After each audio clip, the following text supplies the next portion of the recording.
Where does the virtual desk go in your virtual office? This is transformative. Making technology human. Transformative.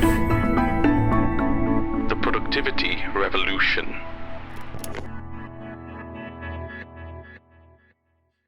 Hello, and welcome again to Transformative, coffee break podcast about transforming your workplace and making your technology feel a little more human. I'm Sam Glover, and interviewing with me, as always, is Kai O'Main. In this series, we're going to be talking about the productivity revolution, breaking down exactly what is required to build a physical and digital workspace for a modern workforce. So thank you very much for listening. I genuinely do appreciate it. Don't forget, the conversation does continue on LinkedIn, so join the discussion on the Transformative Showcase page over on LinkedIn's profile. But in today's episode, we're going to be talking about something very interesting. In essence, we're going to be talking about the practical and digital workspace. Like, do you need both? Can you have a purely digital office? And where do you even start with designing one? Since lockdown, we've all realized that we can work on absolutely any surface space, with little more than just a laptop. Because of this, our physical workspace has become just secondary to the digital one. And that gives us this perfect opportunity to stop and think, and for individuals to create the ultimate individual workspace. Whether you're designing an IRL office or a purely digital workspace, you still pretty much have to solve the same practical problem. How do we keep it productive? And this is a great question to ask our guests. Joining us around the table to discuss this is Jamie Hinton, the CEO of Razor, and Jo Horbury, Head of Design at Building Interiors Group, who incidentally have just finished building boxxe's new York Central Work Hub. If you want to, you also can find out more about the productivity revolution over on our website. If you go to boxxe.com/modernwork to find out more, how you can optimize your workplace. But for now, let's just get to it and join our conversation over with Jamie and Jo. Let's go.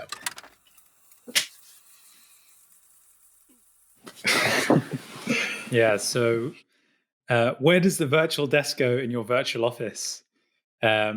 Yeah, we were planning episode titles, and that one seemed so silly, but fantastic. We were like, okay, we absolutely have to include it. The kind of originating conversation behind it was just around, since lockdown, and I say this as someone who joined a company since the start of the pandemic in a new role, new company.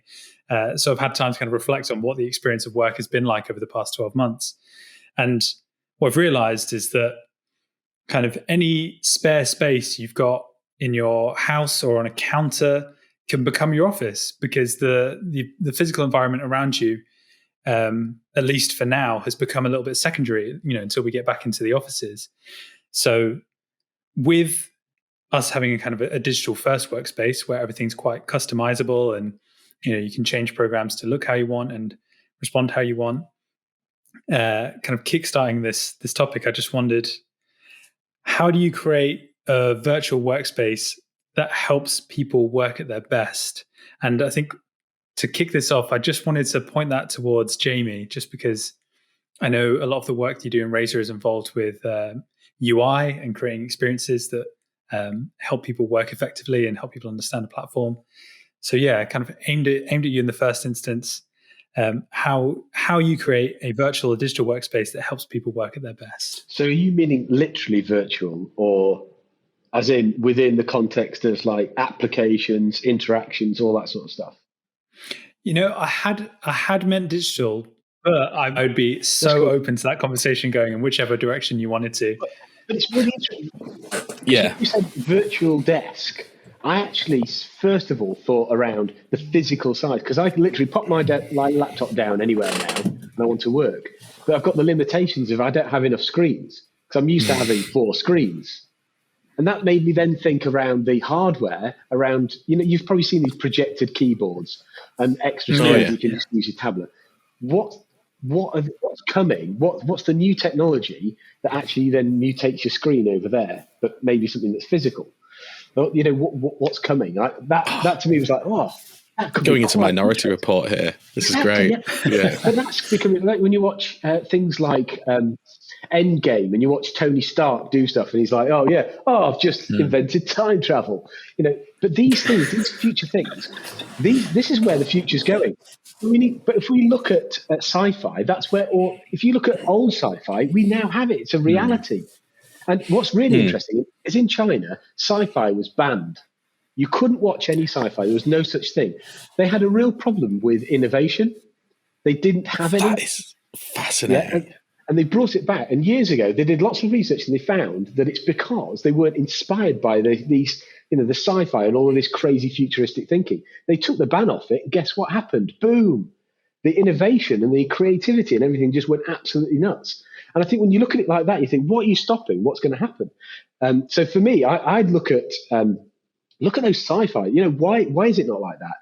The way that we do it, funnily enough, I feel like it's just something that's so obvious. It's when you design an interface, everyone knows when it looks rubbish, don't they? It's like, if you ask someone to draw a picture, and it's like they draw a picture of a person and someone draws a stick man. We all have this thing of that's rubbish. And the same thing is when it comes to technology. We use applications and software and all that sort of stuff these days. And we can go, well, that's absolutely hideous. I mean, look at it. Even my mum goes, this is rubbish. I don't know what I'm doing. As soon as you've got those frustrations, that's when it all goes wrong. So I believe like the virtual desk and the whole virtual environment you work with is just going to be so simple, so intuitive. I think it's going to take a while. It's going to take lots and lots of iterations, and we are going to have to get used to the fact that things are going to change a lot. We don't like change. Oh, that button's moved. Oh, look at the logo's changed. But it's got to happen in such a subtle way over time. You don't notice. After 12 months, if you looked back at the earlier 12-month version, you'd be like, what's that? But you won't notice anything has changed. That's what I think is going to be the future. It's going to be very, very subtle, positive, gradual change. And then suddenly it's going to be like, this is just normal and people get it.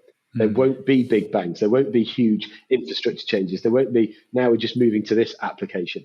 I don't think you will have these transitions of applications and just having to put single sign-on to use that thing and then that thing. To the user, it'll just be all one thing because it'll be shrouded by the brand's ethos and their processes. Under the hood, there'll be these systems that surface it and lots of data-driven stuff. And I just think it'll be very, very interesting how we move forward in terms of data. I think there'll be less, but really good. There won't be huge dashboards with lots and lots of numbers on because you've got choice paradox. I'm looking at everything, so I'm looking at nothing. There'll be so little, but it's all actionable. I think there'll be lots of white space and lots of natural stuff that we can actually engage with and use because humans don't like lots of stuff. They get very confused and very bored and very taxed. So it's going to be very, my prediction, and that's based on what's going on now, what people are doing now is around that slow, positive, gradual change. Less is more and very, very simple, intuitive and fast. It's got to be fast because people can't be bothered. That's my prediction. I'm like septic peg. I'd like to just take this. I'd like to take this out just to ask kind of similar question to Joe. Like, is like designing a physical office similar to like that kind of design process that Jamie was mentioning there? Do you have the same kind of hurdles? It's interesting because all that was what Jamie was just saying was scaring me to death because I think they're the kind of very whilst I do work with tech as much as CAD is tech, I suppose.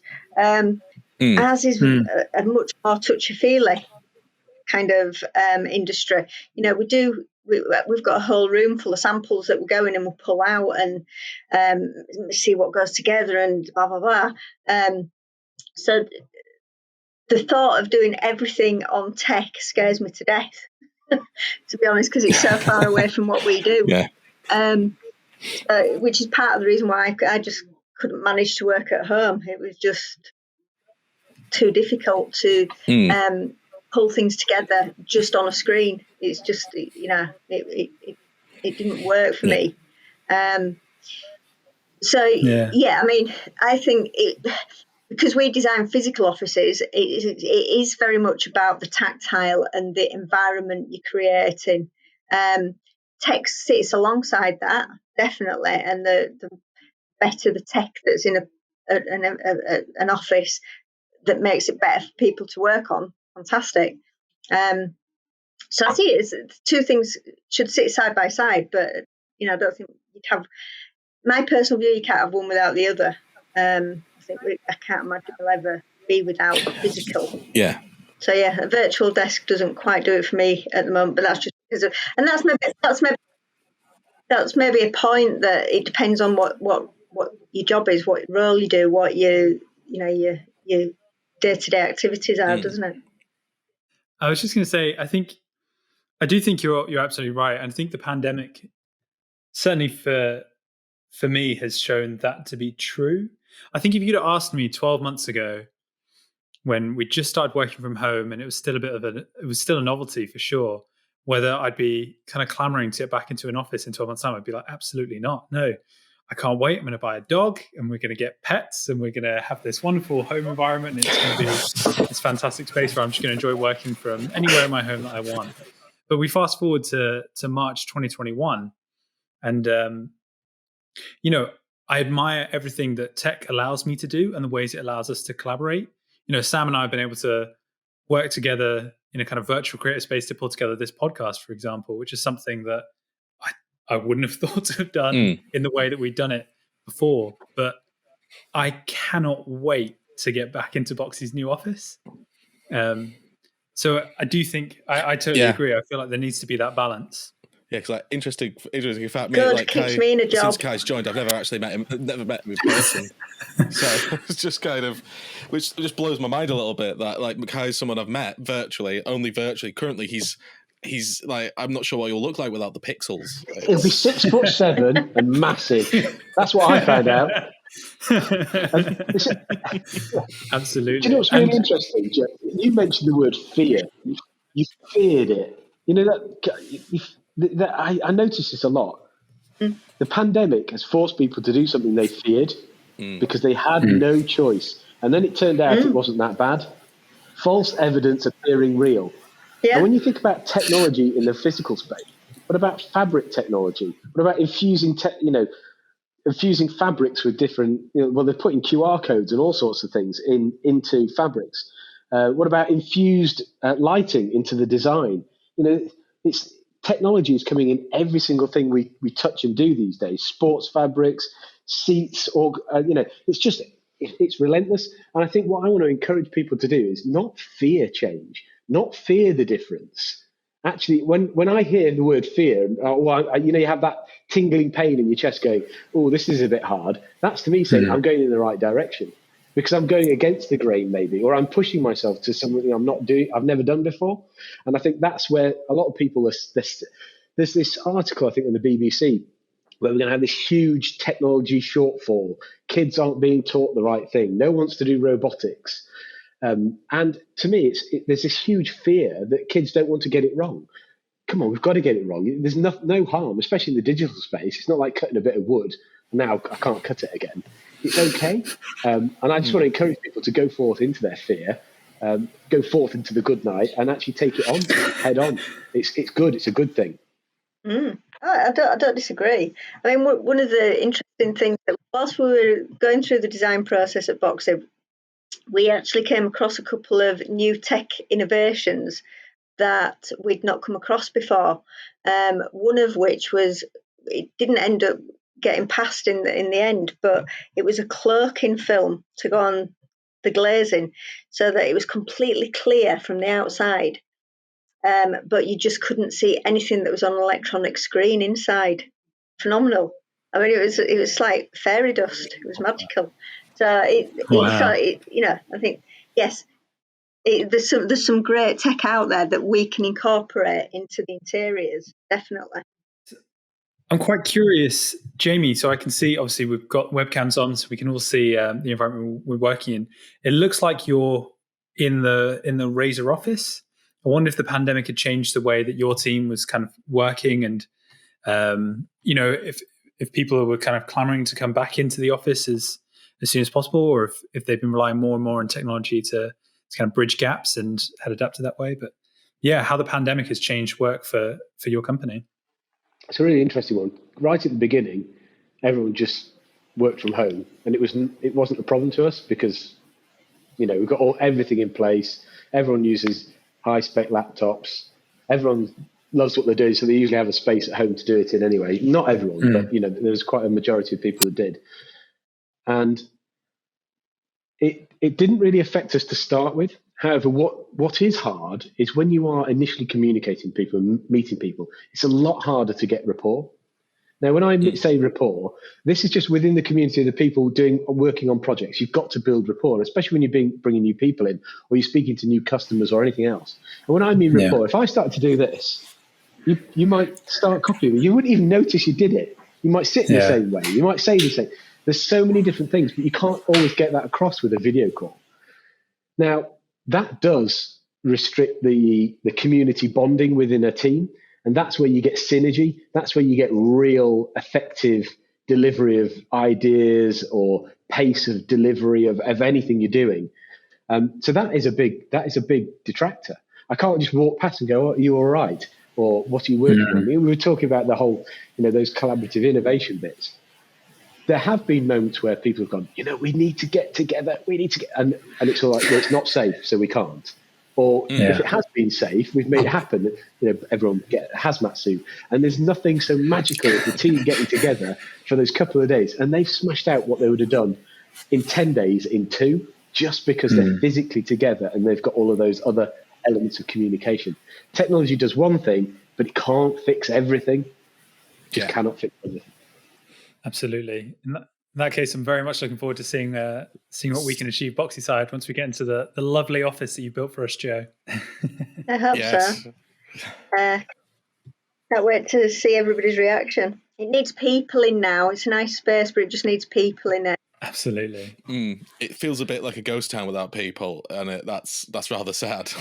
But as a final thought for everyone, just before we stop this, is it less about designing a workspace and more of like an ecosystem where it's less about trying to design one singular aspect or one singular environment, more about this kind of this multiple formats of transitioning from digital to physical to the virtual very instantaneously?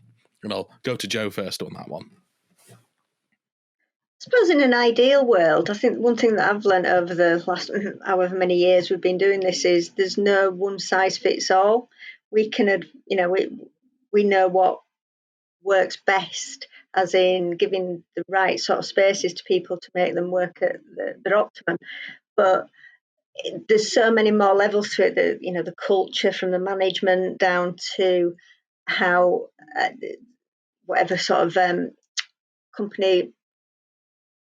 What's the word I'm looking for? Values that they have that they instill in the employees. So there's no one size fits all. But yes, I think if you had an ideal, if you were able to say what's your ideal workplace, it'd be somewhere that's really cool and fun to come to and collaborate.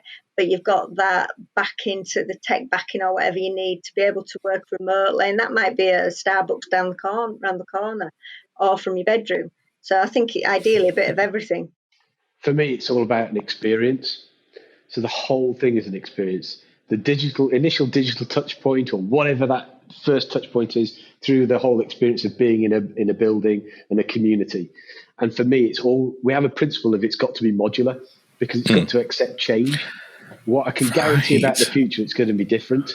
This room right now, it's going to be different. There's going to be different technology in it. So if you build it such that it's modular, however that is, it enables you to adapt to the future. So we don't know what the future is. The only thing we can do is make it. We are the ones that are going to forge it and create it. So you've got to be able to change without having to have wholesale change that then just adds to the experience. It's just yet another new thing. It's almost like we thought about this. You never know, do you? But if you think about it from a software world, it is an experience. In the software world, you're trying to give an experience, you're trying to make people feel whatever they're doing. And we always make it modular. So all we've done is learn from the real world of how people have got it wrong. So do the same thing. They're just principles. That's a great note to end on there again. So thank you very much, Jamie, and thank you very much, Joe, as well.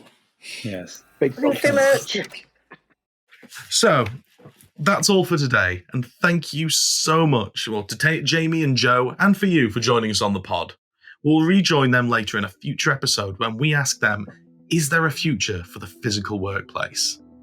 If you want to learn more about the modern workforce, go to boxxe.com/modernwork to find out more, and you can even book a consultation with one of our workforce specialists. Next time on Transformative, we ask, how do we keep the digital workspace productive? With guests Rajesh Radhakrishnan from Automation Anywhere and Kim Baxter, People Operations Manager right here at boxxe. And that's going to be an absolutely exciting episode to record. And I'll see you next time. Bye.